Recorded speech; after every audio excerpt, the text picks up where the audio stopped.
প্রিয় BA six সেমিস্টারের ছাত্রছাত্রীরা, আজকের এই ভিডিওতে আমি তোমাদের একদম লাস্ট মুহূর্তের বাছাই করা প্রশ্নগুলো বেছে দেবো। যাদের এই সাবজেক্টে একটু ভয় হচ্ছে, যাদের সেরকম কিছু প্রিপারেশন নেওয়া হয়নি, তাদের জন্য আমি কিছু গুরুত্বপূর্ণ প্রশ্ন বলে দিচ্ছি। সেগুলো তোমরা একটু ভালো করে মনোযোগ সহকারে শুনে নাও। তো 10 নম্বরের প্রথমে প্রশ্নগুলো বলবো এবং তারপরে 5 নম্বরের প্রশ্নগুলো তোমাদের সামনে আমি তুলে ধরবো। তো যে প্রশ্নগুলো বলবো সেগুলো যদি ভালো করে তোমরা একটু করে নিতে পারো, যারা একান্ত কিছু করা হয়নি অন্তত পাঁচটুকু তোমরা করে যেতে পারবে। তো চলো কথা না বাড়িয়ে চলে আসবো মূল আলোচনায়। তার আগে বলি, যারা স্টাডি মেটেরিয়াল সংগ্রহ করতে চাও তারা স্ক্রিনে দেওয়া নাম্বারও সংগ্রহ তোমরা করে নিতে পারো স্টাডি মেটেরিয়াল, ঠিক আছে? 7278981430 এই নাম্বারে। তো দেখো, 10 নম্বরের প্রশ্ন আমাদের যেটি সবথেকে গুরুত্বপূর্ণ সেটি হচ্ছে, নারী শিক্ষায় ব্রিটিশদের অবদান আলোচনা করো।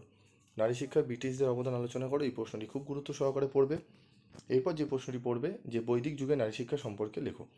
এই দুটি প্রশ্ন খুব ভালো করে তোমাদের 10 নম্বরের জন্য করে নিতে হবে, ঠিক আছে? এই দুটো 10 নম্বরের জন্য ভালো করে রেডি করে নাও। এবং তারপর রয়েছে ভক্তবৎসলম কমিটি গঠনের উদ্দেশ্যগুলি কী কী, এর বিভিন্ন সুপারিশগুলি উল্লেখ করো।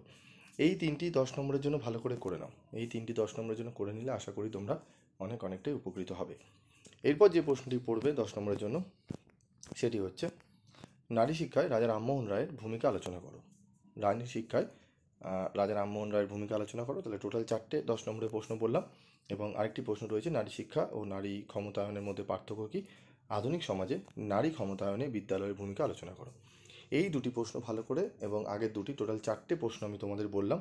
টোটাল 5টা 10 নম্বরের প্রশ্ন বললাম। এই 5টি 10 নম্বরে যদি ভালো করে তোমরা করে নিতে পারো, তাহলে আশা করি তোমরা 5টুকু অন্তত করে যেতে তোমরা পারবে। এমনও হতে পারে খুব ভালো পরীক্ষা তোমাদের কিন্তু হয়ে যেতে পারে, ঠিক আছে?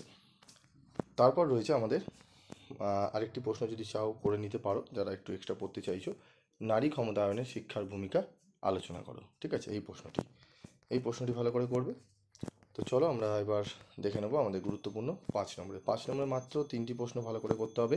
নারী শিক্ষা বিষয়ে জাতীয় শিক্ষানীতি 1986 সুপারিশ সমূহ, নারী শিক্ষায় জাতীয় শিক্ষানীতিতে উল্লেখিত সুপারিশ ব্যাখ্যা করো, এবং মুদালিয়র কমিশন বর্ণিত সহশিক্ষা ব্যবস্থা। এই 3টি প্রশ্ন ভালো করে তোমাদের করে নিতে হবে। এই 3টি প্রশ্ন ভালো করে নিলে তোমরা আশা করি কোশ্চেন তোমরা অনেকটাই কমন পাবে, ঠিক আছে? যদি আরেকটি প্রশ্ন পারো তাহলে করে নিতে পারো, যে বৈদিক ও ব্রাহ্মণিক যুগে নারী শিক্ষার অবস্থা কেমন ছিল। এই টোটাল 4টে প্রশ্ন ভালো করে নাও লাস্ট মিনিটের জন্য, ঠিক আছে? প্রশ্নগুলো ভালো করে শুনবে, ভিডিওটি শোনার পর প্রশ্নগুলো খাতায় নোট করে তোমরা এগুলোকে একবার ভালো করে রিভাইজ করে নাও। তো আজকের মতো ভিডিওটি শেষ করছি। ভিডিওটি কেমন লাগলো এবং আগের পরীক্ষাগুলো তোমাদের কেমন গেছে অবশ্যই তোমরা কমেন্ট করে জানাবে। এবং কোন কোন সাবজেক্টে তোমাদের সাজেশন লাগবে অবশ্যই জানাতে ভুলবে না। আজকের মতো ভিডিওটি শেষ করছি। দেখা হচ্ছে পরবর্তী ভিডিওতে। সকলে ভালো থেকো, সুস্থ থেকো।